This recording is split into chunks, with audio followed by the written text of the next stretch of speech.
அருஜோதி அங்காடி குழுவில் உள்ள அனைவருக்கும் வணக்கம். நம்ம இன்றைக்கி பார்க்க போகிறது வந்து சன்மார்க்க கரியமுத்து. இது பார்த்திங்கன்னா என்னென்ன பொருட்கள் தேவைப்படும் பார்த்திங்கன்னா மிளகு, அதுக்கப்புறம் வந்துட்டு வெந்தயம். இப்போ மிளகு வந்து பவனை பண்ணி தான் யூஸ் பண்ணியிருக்கோம். வெந்தயமும் வந்து வாட்டிட்டாச்சு, அதுதான் யூஸ் பண்ணுறோம். அதுக்கப்புறம் வந்து பார்த்திங்கன்னா ஜீரகம், அதுவுமே வந்துட்டு பவனை பண்ண ஜீரகம் தான் நம்ம யூஸ் பண்ணுறோம். அதுக்கப்புறம் உப்பு, புளி, இது எல்லாமே வந்துட்டு வறுத்து எடுத்துக்கிட்டோம். உங்களுக்கு தெரியும், லாஸ்ட் டைம் நம்ம வந்து ட்ரையரில் போட்டு புளியும் உப்புமே வந்துட்டு ட்ரை பண்ணி எடுத்துக்கிட்டோம். ரேஷியோ வந்து பார்த்திங்கன்னா உங்களுக்கு தேவைப்படுறாங்க, எனக்கு வந்து பிங் பண்ணுங்கள், நான் உங்களுக்கு ஷேர் பண்ணுறேன்.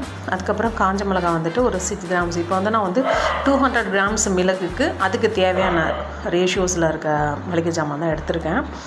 இது வந்து எதுக்கெல்லாம் நம்ம யூஸ் பண்ணலாம் அப்படின்னு பார்த்திங்கன்னா, சாம்பாருக்கு யூஸ் பண்ணலாம். சாம்பார் வந்துட்டு நம்ம சோஃபார் இது வரைக்கும் நம்ம யூஸ் பண்ண சாம்பார் மாதிரி இருக்காது. இது மிளகு பொடி மாதிரி தான் இருக்கும். இது நார்மலாக பார்த்திங்கன்னா எல்லாருமே பலதரப்பட்ட மக்கள் யாரும் யூஸ் பண்ணலாம். பார்த்தாலே தெரியும் உங்களுக்கு, பாருங்கள், மிளகு மாதிரி தான் இருக்கும். இது ஃப்ரைக்கு இப்போ எப்படின்னா ஒரு பொரியலுக்கு நல்லா யூஸ் ஆகுது. அடுத்தது ரசம் வந்து இதில் அப்படியே ப்ளைனாக வைக்கலாம். அரைச்சிட்டதுக்கப்புறம் நீங்கள் வந்துட்டு ஒரு ஏர்டைட் கண்டெய்னரில் வச்சுக்கோங்க. நமக்கு ஒரு சின்ன ஆர்டர் ஃபஸ்ட் டைம் வந்து பண்ணி கொடுங்கன்னு சொல்லிட்டு கேட்டிருந்தாங்க. ஒரு சன்மார்க்கி தான், அவங்களுக்கு நம்ம இதை கொடுத்துருக்கோம். மீதம் நமக்குன்னு எடுத்து வச்சாச்சு.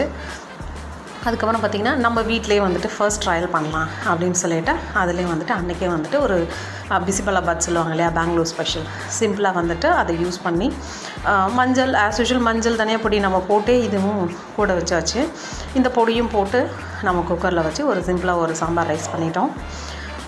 அதுக்கப்புறம் நமக்கு தேவையான பொருள்லாம் ஆட் பண்ணியாச்சு. இப்போ இந்த மிளகு ஏன் நம்ம வந்துட்டு இதை வந்து ரொம்ப சிறப்பாக வந்து வல்லார் சொல்லியிருக்கா அப்படின்னா, உடம்புக்கு வந்து தேவையே வந்துட்டு சுத்த உஷ்ணம் தான்.